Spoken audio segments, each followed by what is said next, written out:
sumusunod na programa ay rated G. Ito ay pwede sa lahat ng manonood.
Kailan kaya ako'y maghihintay sa iyo? Bakit pa naman kailangang lumisan pa? Ang tanging hangad ko lang ay makapiling ka. Sana ngayong Pasko ay maalala mo pa rin ako. Hinahanap-hanap pag-ibig mo. Kahit wala ka na, nangangarap at umaasa pa rin ako. Muling makita ka at makasama ka sa araw ng Pasko.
Anak, hindi na si Mama.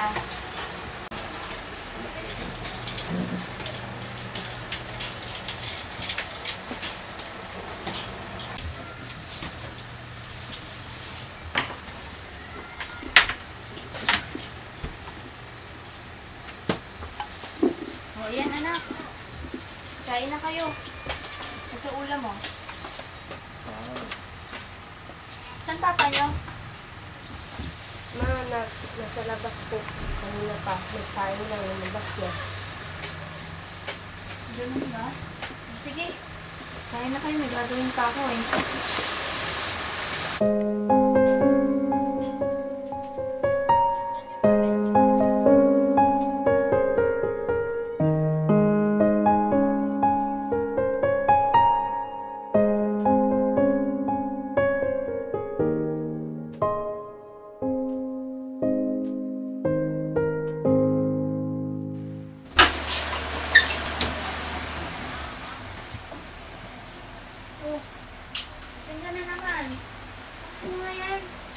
Kakain ba?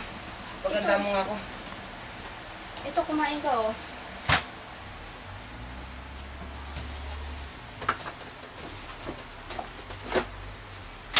Yung mga bata. Nagsiakyat na.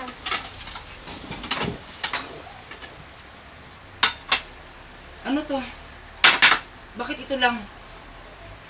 Pagpasensyahan mo na. Gutom yung mga anak mo. Kaya umulit. Yung mga papeles mo. Ayos na ba? Yung mga passport mo. Ano eh? Ano? Ano ba Tinatanong kita! sasaktan ako?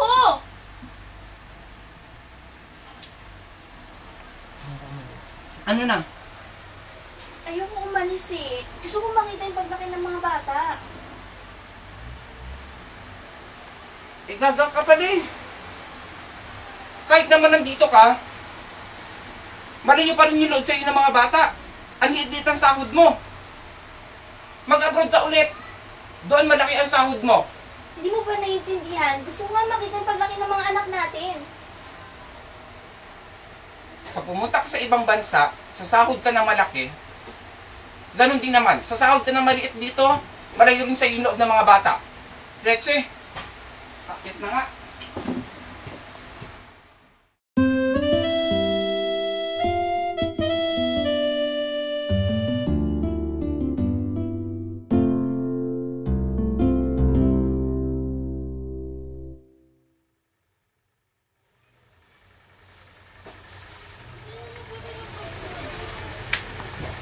Ano?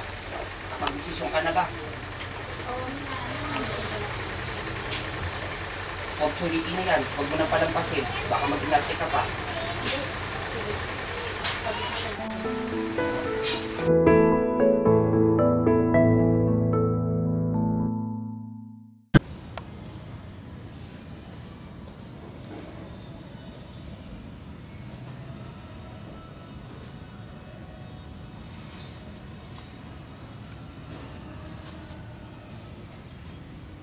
Alam mo ba, anak?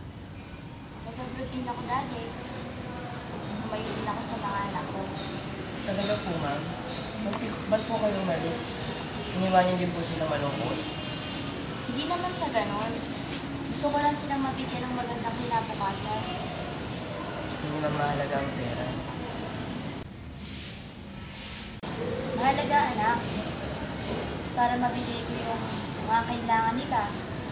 Para mabuhay sila ng masagana. Pero alam mo, tama ka eh. Lalo na ngayon na malayo na yung mga loob nila sa akin. Nagkalit ka ba sa mama mo? Hindi po. Hindi ko siya maintindihan. Alam mo, hindi masaya si mama doon. Nagtatrabaho siya. Binibigay niya yung mga kailangan mo. Sinasakripisyo niya yung makita ka lumaki. Para lang sa pagdating ng panahon, magkakasama kayo masagana. May pagkain kayo sa pagkainan at hindi kayo magugutom sa araw-araw.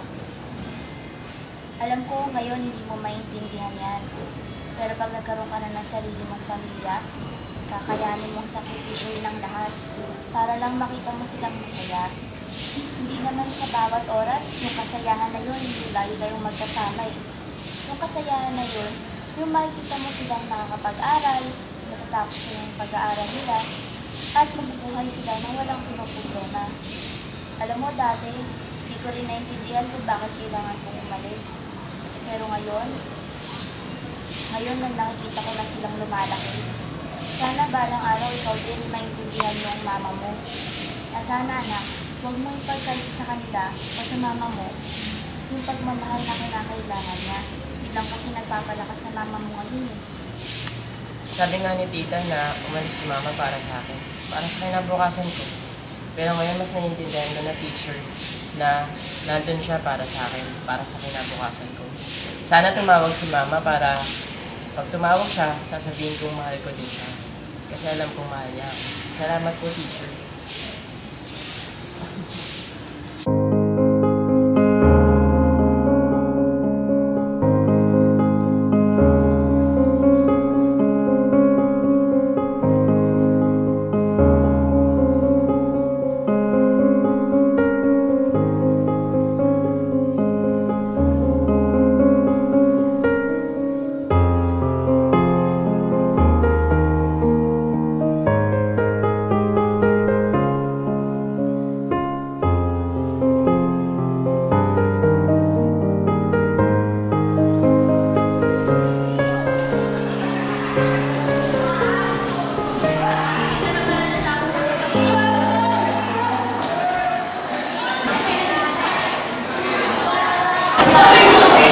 shall fix eternity.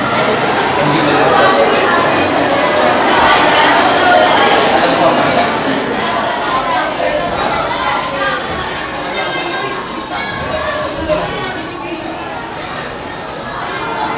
sa umpisa, malalaman ko. Ano malalaman ko? Certainly, Lord, as a Christian school, we will achieve the only message. Decisions we are willing to support.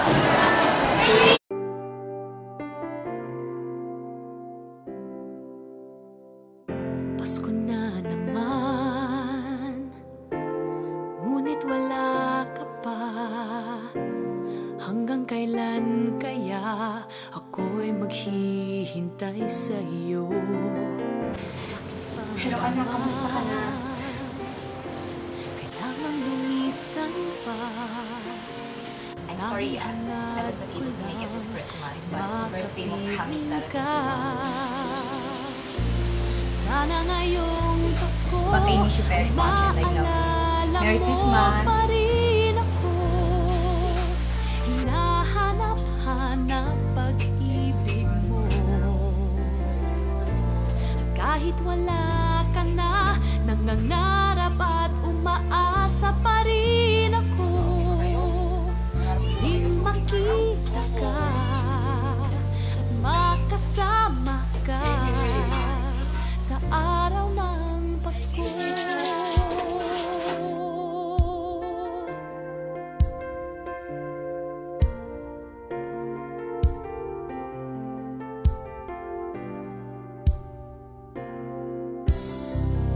Pasko na naman, ngunit wala ka pa. Hanggang kailan kaya ako'y maghihintay sa iyo? Bakit ba naman kailangang lumisan pa? Ang tanging hangad ko lang ay makapiling ka. Sana ngayong Pasko ay maalala Magandang araw po, ma'am. mo pa rin ako. Merry Christmas po. Ma'am, salamat po. Kasi natanggap ko po yung pinakamagandang regalo ngayon. Na-realize ko na mahal po talaga ako ng nanay. Salamat po talaga, ma'am. Naman, maligayang Pasko din. Ako din, natanggap ko na yung pinakamagandang regalo ngayong Pasko. Yung sama-sama ko. Sana, Merry Christmas. Sana ngayong Pasko ay maalala mo pa rin ako. Hinahanap-hanap pag-ibig mo. At kahit wala ka na, nangangarap at umaasa pa rin ako. Muling makita ka at makasama ka sa araw ng Pasko.